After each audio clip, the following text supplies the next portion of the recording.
There we go. Okay, one more time. Breath in. And out, and start to roll down.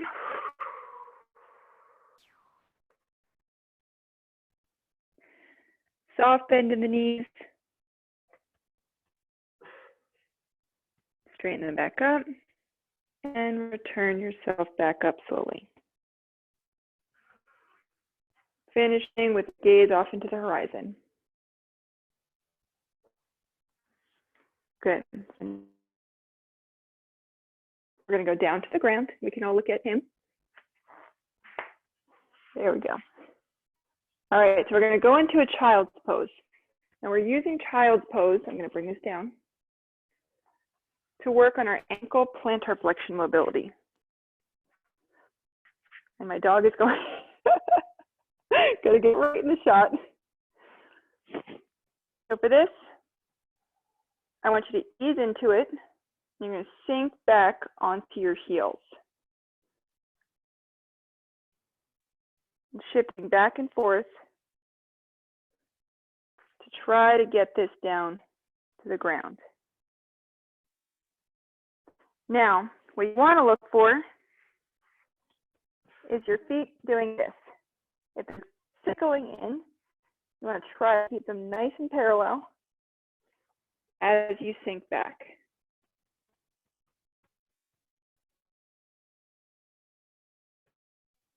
Good, you can kind of rock side to side, finding the areas of tension. I'm just trying to sink back into them.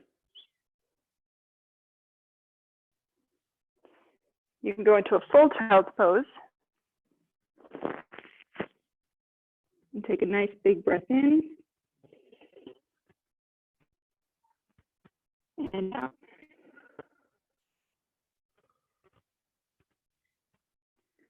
One more breath. And back out.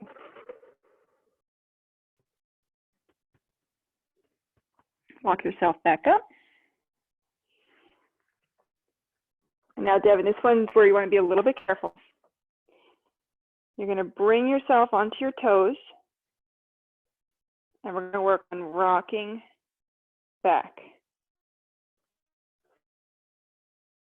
Devin, for you, what I would recommend is just kind of jumping over to this position and just starting with the rock forward. Okay. So as we're here, we're looking to try and get our knees one at a time to tap down.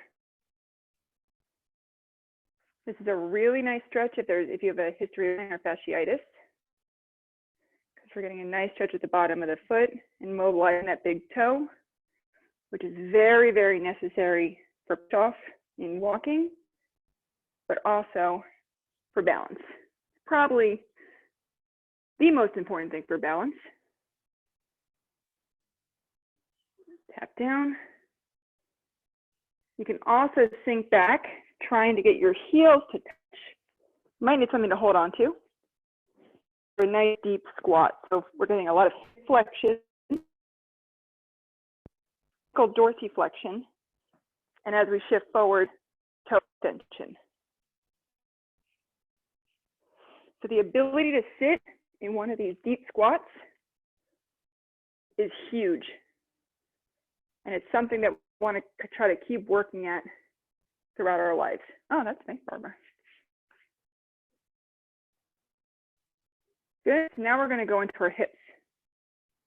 So that, I'm going to go 90-90 position. I'm going to bring my camera back up here. We're going to start with one in front, like this. Now this can be pretty challenging. So I'll show you some of the modifications. I'll show you the full version first. So first thing you want to do is you're going to be drawing the hip back into its socket, lifting the leg, and then you're going to kick your dog. And he's not going to move. There you go. To bring your leg back around. Now, here are the modifications. So first is slightly bending your knee. To get it up and around, you can have your arms round to help, or you can use your arms to help lift. That one's a little bit cumbersome. I would recommend first starting with bending the knee. I'm going to bring this back up here. So we'll do it 3 times per leg. Here, pull it back, lift the leg up and around. Shift back, come around, back, up, and here.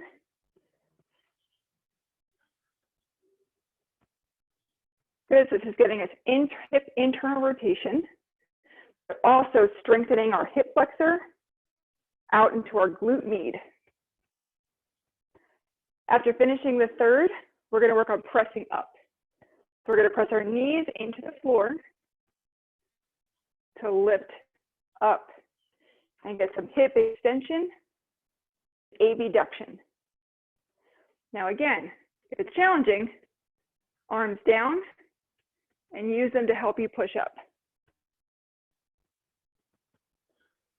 And down, we're just doing 3.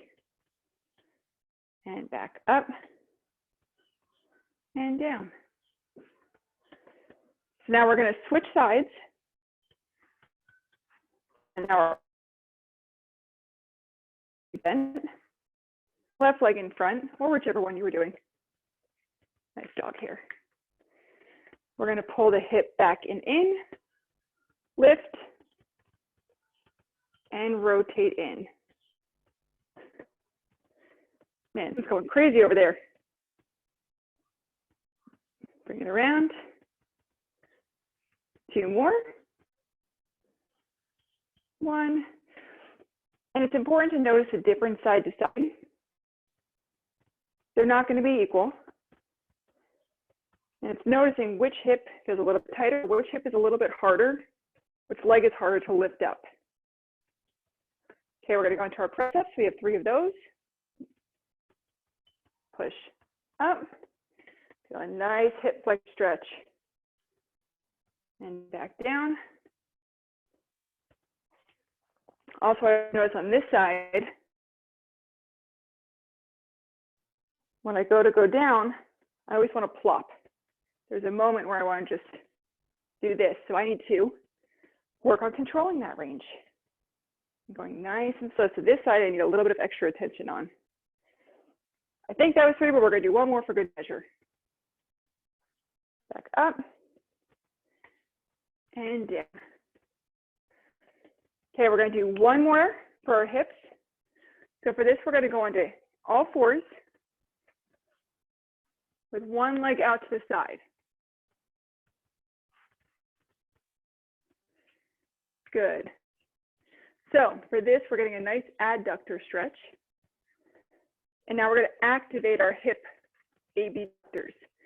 There's a tendency to cramp with this. If you do, lean yourself away.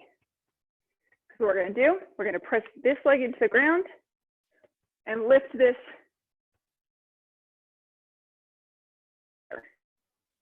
and back down. So I'm going to hold for a few seconds. Lift up, 2, 3, back down, and 1 more time. Lift up. Now with this, keep it up, swing it around to the back, into hip extension, and bring it down. Then we'll go to the other leg. So up, out, and down. Press your leg into the ground and lift the other one up. Noticing if it's easier or harder than the first side, and down. 1 more time. Actually, 2 more times, sorry. 2, 3, and down. And last one, lift up. 1, 2, 3. And around, back, and down. Go back into that child's pose. One breath in.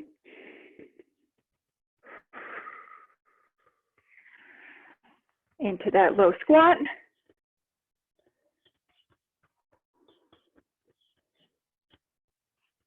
Good, one breath here.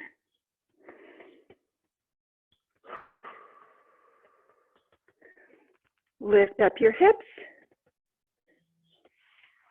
And we're going to end with a roll up. Ideally landing with your eyes on the horizon.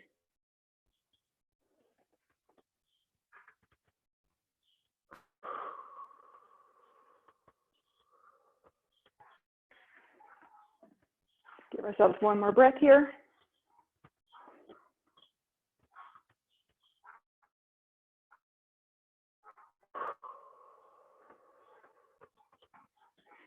And shake out any extra tension you might have. Whew. Good job, everyone. How do you feel? Good. Thank you. It's hips super important for the feet, so give them a little bit of attention. Most definitely. Thanks again. Of course. And hopefully I see you tomorrow with Yeah, I'll be there. together with the longer one. Awesome. Anything you want covered during it? I'm open to anything and everything. Awesome. Whatever you got, girl. I'm open to. Awesome. All right. Thanks so much, guys. I will see you then. Bye-bye. Bye. Thanks, Liz.